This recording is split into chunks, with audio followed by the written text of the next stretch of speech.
visible as it's seemingly colorless and transparent.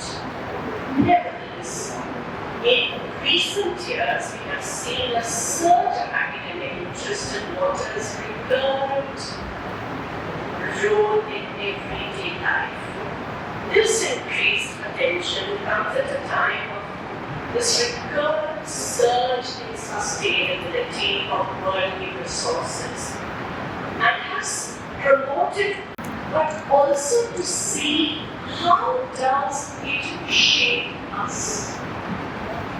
And in shaping us, the relationship that water has with humankind.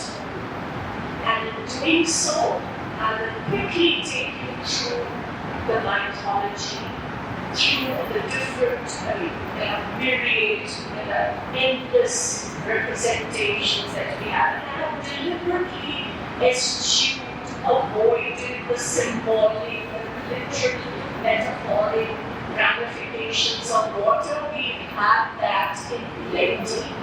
The whole idea of attempting to read water is to see it as an entity, to see it as a being. This is not something of a declaration that I make here from the podium. This is only to trace its very, what we say in geometry, a kind of QED. What has been there, what has been the leitmotif of our cultural memory. And yet, because of this whole discourse of the Anthropocene world that has obliterated the oneness of life and environment, I do see some Buddhist scholars amidst us who would understand that how Buddhism propagates, the entire philosophy propagates of oneness of life and environment. I'll come to that later. So with access to water now established as a human right, the UN Water Declaration made in the year 2014, it also stands in the global public mind as a unifying principle for social justice. So what am I doing here? By foregrounding water throughout this presentation, I hope to illustrate how human lives do not simply need and use water, but are intrinsically shaped by the relationship with it. I believe that this offers the chance for people to recognize just how dependent their lives are on other entities, and water being the most obvious one. Because I don't have to reiterate this, we all know it, that our bodies are more than 60 to 70% water, the whole world, the ocean masses, how when we age, it is that water composition that starts depleting, that we have problems in health, how the brain starts losing water, and so on and so forth. It's not a digression. I thought it is relevant because the inextricability of water and human beings and the interdependence is what I'm simply trying to emphasize, and I think we cannot emphasize enough. And this further built when we see that we build cities around water, the wide and highly fertile floodplains along the river, Yellow River, the Indus, the Nile, the Tigris, and other rivers that we associate with the first urban civilizations. The great rivers met the open waters, depositing their seas, the loads of fertile silt faster than the sea would push them back. This was the origin of those great fan-like deltas we see today at the head of the Ganga, the Nile, the Euphrates, or the Mississippi, for instance. Similar, different religions have a different connection with water and plays a leading role in the rituals and practices of different religions. In animism, water is perceived as an entity. In Buddhism, water is a symbol of life. In Christianity, water is linked to the ritual of baptism. And in fact, the entire pattern in the Bible of the Noah's Ark before the antediluvian, the great flood, is also referring to the role of water. Any place in Hinduism, we all know water is extremely sacred. Any place with flowing water is seen as a sacred place, and that's how we know the great gatherings of the folk Vedas take place periodically. I need not explain further. This August gathering is well aware of those congregations, which are the largest religious congregations in the world. The holy book of the Quran uses water as a symbol of wisdom. In Judaism, one bathes in a pool of water to restore one's purity. In Sikhism, also water is used for ablution. So many of you who may not be followers but may have gone to Gurdwara and see how, just as we approach any Gurdwara, not just the Harmandir Sahib in Amritsar, the famous Golden Temple, there is this stream of water flowing where you dip your feet and you will, of course, in the great Harmandir Sahib and the Hemkund Sahib, you take the holy dip just as is common to Hinduism as well. So, this is linked to the necessity to look at water beyond an economic perspective, because that's precisely what it is being driven at. And encompass within the scope of water governance the spiritual and sacred values that many indigenous communities, whether in Africa, whether in India or South America or Oceania, attribute to water. Because we all know that there are certain ethnographic records to substantiate the ancient Egyptians had, amongst others, the Soviet god of the Nile River depicted as a crocodile, but in Aztec mythology, a goddess represented the entire range of the natural manifestations of water, and as such she was involved in every part of life, from birth to death. In fact, for the Mayas, it was the gateway to another world, the subterranean, the underworld, the supernatural, where the beings departed and the souls connected to the dead.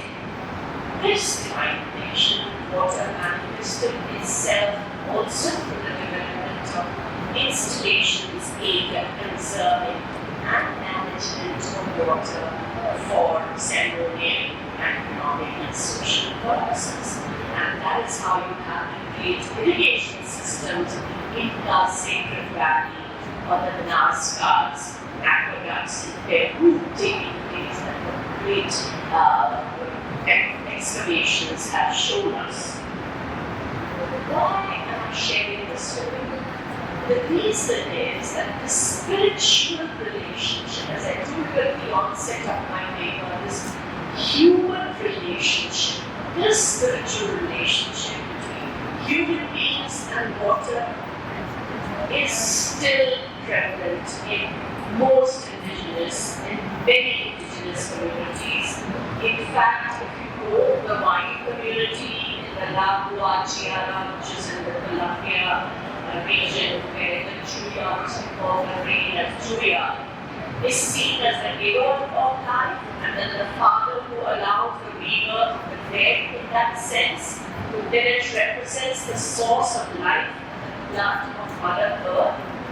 In fact, for the Bible, the water is a living being at the heart of all the traditional rituals and ceremonies. Maybe you get the Aborigines, traditional Aborigines of Australia, in the river Murray Basin in Australia, there is a whole artery of living body of water which is full of lakes and southern plains that are full of people, indigenous people who are worshipping.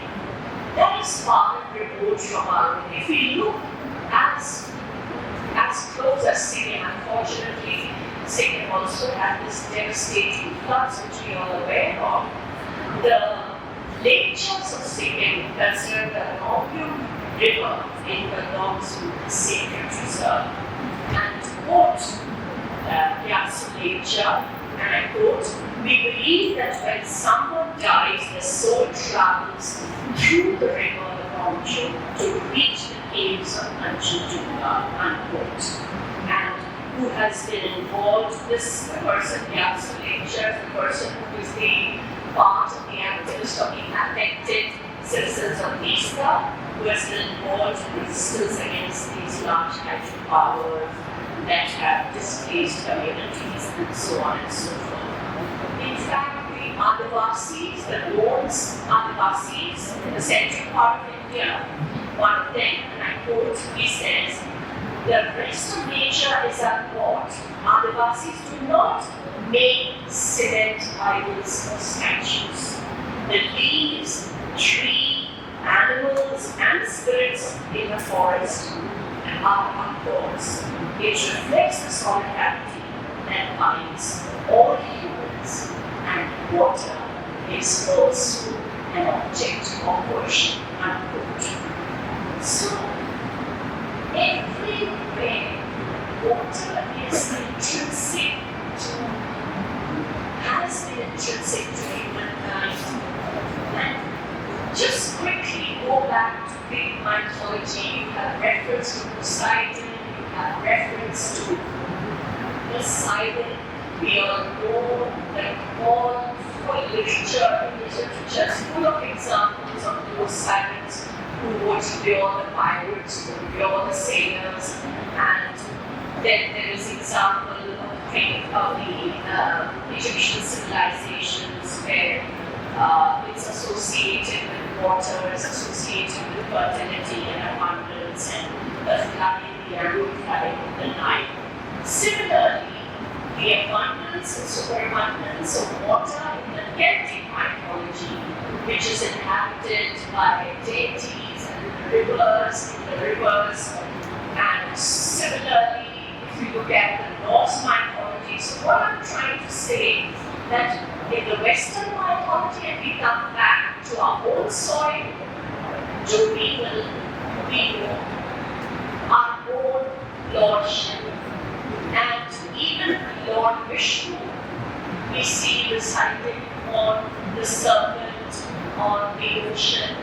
So there is this reference and the sacredness of water bodies and oceans that are common to different civilization and history. Particularly talking of Lord Shiv, the ritual of Abhishek in the southern part of India we call it Abhishekam, in the north we call it Abhishek, it's one and the same thing. And the pouring of water on the lake, Shiv Lake, is a symbol of purification. So not only in Buddhism, but even in Islam, the ablutions, Sikhism is all related time.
I will skip the video, but I will definitely talk about the film. In the film Water, of course, it was to do with the evils of And so, that's it. Cannot blame it. Or widowhood, but Julia, a small little girl child who was married and turns a widow, how the tonsuring of her hair, how she shaved off. But the constant leitmotif of the film is the river. And what we notice is that the character of Narayan, which is actually a symbolic representation of Mahatma Gandhi, how he tries to uplift Kalyani, the widow, because that's the larger message. But the river per se has been used not just as a symbolic, but the river is a character, a distinctive character in the entire narrative of the film. So, with this, I really have that happy yogis image. With this, I'd like to wind up my talk with this image of Lord Shiva. We all know that he brought the Ganga. We all know that Ganga was in his stresses, in his what does that mean today? A rereading of the cultural signification of the locks of Lord Shiva having imbibed the Ganga today. Would, to us, it seems that